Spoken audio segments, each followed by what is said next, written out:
Hello, it's Wednesday. This is Professor Matthew Tuttle from Fresno, California.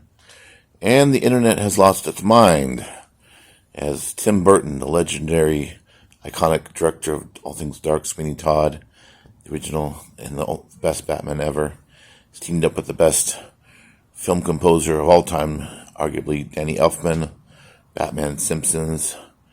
And of course, we might remember from the 80s, Oingo Boingo, but he's probably the best composer of all time. And the new Addams Family spinoff called Wednesday. The term Wednesday is Dickensonian. Charles Dickens would give somebody a creative name that would describe the character, hence the English term Dickensonian. We have Hubert, Pugsley, those are all Dickensonian names. Scrooge was what Dickens would call that, would give you an immediately Easter egg to their personality, so to speak. Okay, the trailer dropped. Tim Burton. The casting has caused quite a considerable amount of everything from outrage to applause to curiosity to bewilderment at this point. Luis Guzman, a person I think steals every movie he's in, is Gomez Addams. A lot of people are very have lambasted this choice, are very upset, because obviously the frequent collaborator with Tim Burton, Johnny Depp, I guess he's a little busy with the litigation trials of Amber Heard. I guess he's not available for the show for some reason. Maybe financially couldn't afford the $100 million paycheck. We don't know. They had to go with Guzman. But I don't know. I think this could be really an interesting choice for Guzman. He steals every movie he's in.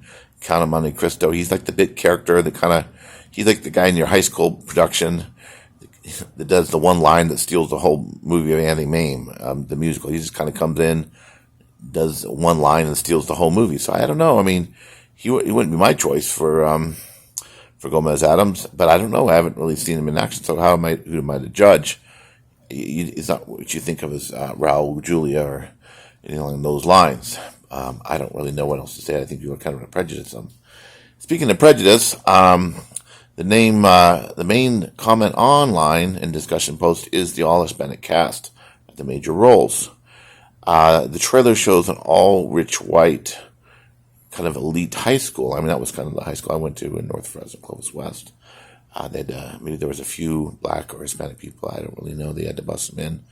But there was pretty much all rich white doctors, lawyers' sons, and professors' sons. It was in the 90s. So Fresno was kind of like the outsiders city. You had the South Side socias and the people of the white flight, to get away from the black arms of the city. Fresno pretty much coined white flight, but ours has always been to the north.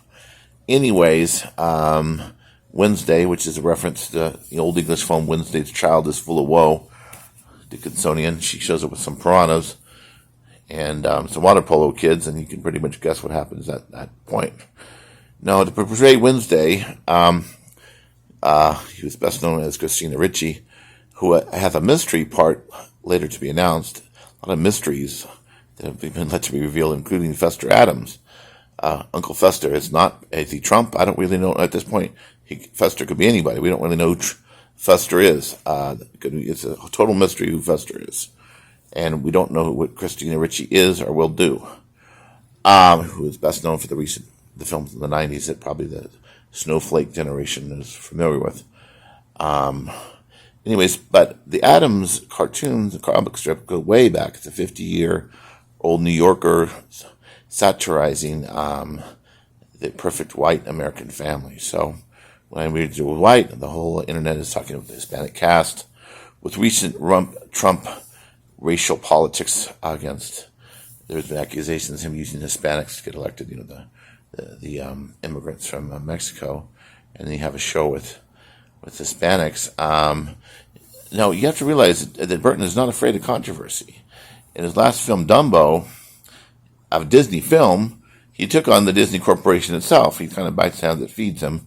He portrays this Disneyland-type evil. He says, like, this Disneyland is like evil. Long have academics, and a lot of people have said it ever since Governor Reagan cut the ribbon at the governor of California with Walter Elias Disney in 1955. A lot of academics have accused Disneyland of being totally evil, white, oppressive, Nazi. And we used to have the Pirates of the Caribbean with the sex slavery, the women sold into sex auctions. We had the the Jungle Cruises with the black cannibals, portrayals of Native Americans. Are there any homeless people in Disneyland? We don't know. What did they do with them? Where did the homeless people go? Are homeless people allowed? Disabled people allowed in the park? Yeah, some people have called it a white man's paradise or Nazi paradise, colonial paradise, where the Native Americans are always portrayed as noble savages. Anyways, in this perfect white world. So yes, get the bottom line. Burton will be political. Will the character be called Trumpkin? Some sort of Trump reference? I mean, we don't really know if a Trumpkin will show up as this evil character that is persecuting the Addams family. We don't know who the enemy is at this point.